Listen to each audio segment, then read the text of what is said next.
bienvenidos a este canal de YouTube. Elecciones 2018 en México. Los candidatos y la realidad. El 70% de los que nacen pobres morirán pobres. Mientras entramos en la recta final de las elecciones presidenciales en México, un informe del Centro de Estudios Espinosa Iglesias, CEI, desnuda la realidad dramática de un país donde 53 millones de personas, 43% de la población, viven en pobreza y 7 de cada 10 mexicanos que nacen pobres permanecerán en esa condición toda su vida. En 20 años, el ingreso de los hogares pobres cayó 20% y el de estratos medios y altos 18%.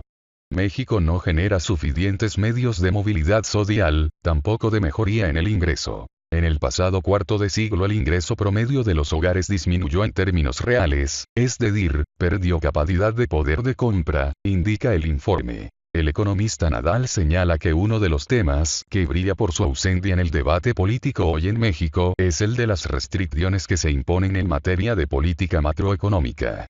Esto es clave, porque ningún gobierno podrá reorientar el rumbo de la economía mexicana si no recupera el control de la política macroeconómica. La política monetaria se encuentra capturada por los mercados financieros. El Banco Central es autónomo por ley frente al gobierno, pero no frente al sector bancario y financiero. La importante función de creación monetaria es desarrollada por los bancos comerciales y el Banco Central sirve para proporcionar reservas cuando la banca las necesita.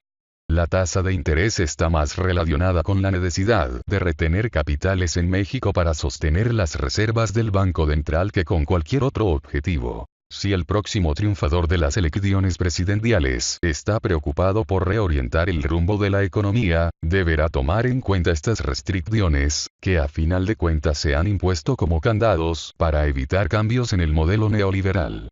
Ahora, si al ganador no le inquieta el trágico panorama económico que sufre México, estas consideraciones le parecerán superfluas.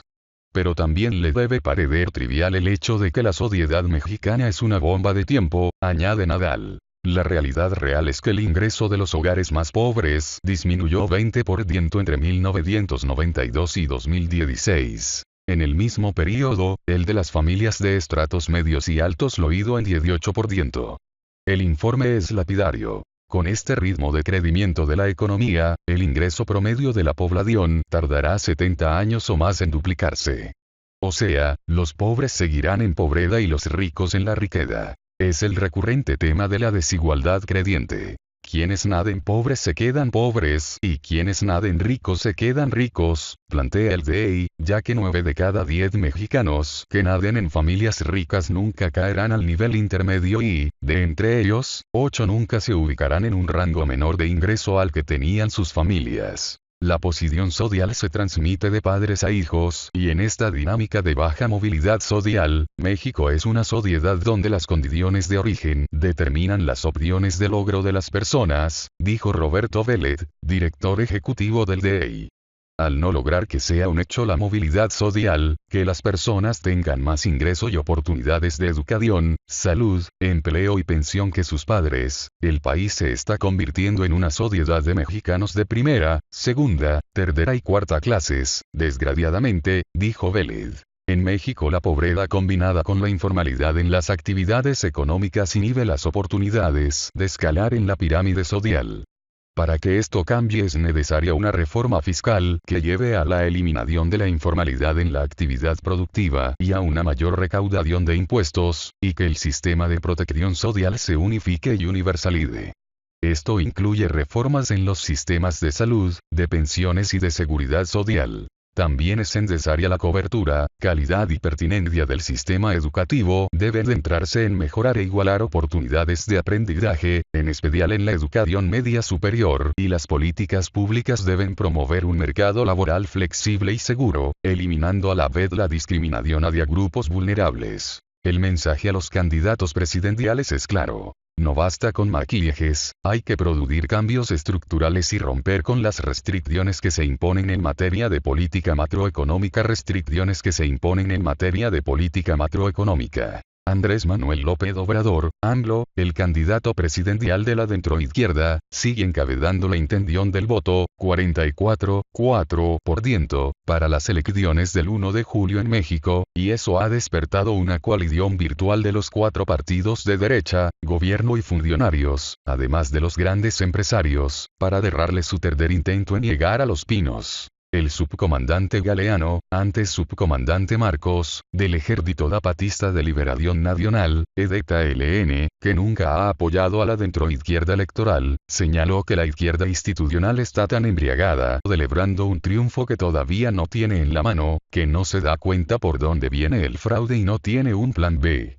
Añadió que con la adaptación del Instituto Nacional Electoral de Margarita Zavala y de Jaime Rodríguez del Bronco como candidatos presidenciales independientes, a pesar de las irregularidades que cometieron en la colecta de apoyos, le están marcando por dónde va el fraude. La hidra capitalista está enloquecida. Va por todo y por todos y no va a permitir gobiernos encabezados por gente como Luis Inácio Lula da Silva y Dilma Rousseff en Brasil, los Kirchner en Argentina, Rafael Correa en Ecuador, Evo Morales en Bolivia o Andrés Manuel López Obrador en México, afirmó el subcomandante Galeano. Lo que alarma a algunos analistas es que están dando por sentado que este López Obrador muy mesurado, llegue a la presidencia, aunque en su camino también se haya interpuesto el empresario Carlos Slim, uno de los 10 hombres más ricos del mundo y socio y amigo de Donald Trump, en una pelea por la construcción de un nuevo aeropuerto. ¿Es un enfrentamiento público, o una provocación premeditada preparando la tercera derrota de AMLO, con uno de los dueños del poder fáctico en México? En su libro La mafia que se adueñó de México, y del 2012 señala que son 30 personajes en total, 16 hombres de negocios, 11 políticos y 3 tecnócratas, todos encabezados por Carlos Salinas de Gortari. Son los multimillonarios de México, los que aparecen en la revista Forbes. Y allí menciona a Carlos Slim, Ricardo Salinas Pliego, Germán Larrea, Alberto Balleres, Jerónimo Arango, Emilio Azcárraga, Carlos Peralta, entre otros multimillonarios, además de políticos como Diego Fernández de Ceballos, Enrique Peña Nieto, Manlio Fabio Beltrones y Elba Ester Gordillo, y tecnócratas como Francisco Gil, Guillermo Ortiz y Pedro Aspe. A México lo tienen secuestrado unos cuantos, por lo que todos juntos tenemos un trabajo grande que hacer, pues no se acaba solo porque no se completaron las firmas para alcanzar la candidatura independiente a la presidencia, aseguró la vocera del Consejo Indígena de Gobierno, DIG, María de Jesús Patridio, Marichuy durante el conversatorio Miradas, Escuchas, Palabras. Prohibido pensar. Organizado por el EZLN. Marichuy refirió que durante su recorrido por las comunidades indígenas del país el DIC pudo dar cuenta de que los pueblos están sufriendo y siendo despojados por los que tienen el dinero. Fuimos escuchando y viendo que los dolores de México son parecidos en todos los lugares, y se parecen porque solo hay una estrategia de destrucción, de despojo, de control, señaló la vocera del DIC. Durante el periodo de recolección de apoyos para la candidatura a la presidencia, Marichuy recibió 281.955 rúbricas, de las cuales el Instituto Nacional Electoral le validó 266.395. Fue la única aspirante a la candidatura independiente que obtuvo más de 90% de veracidad en las firmas y que no fue admitida para aparecer en las boletas electorales. Artículo escrito por Gerardo Villagrán del Corral. Antropólogo y economista mexicano, asociado al Centro Latinoamericano de Análisis Estratégico, clave, www.estrategia.la. Gracias por visitar este canal, suscríbete.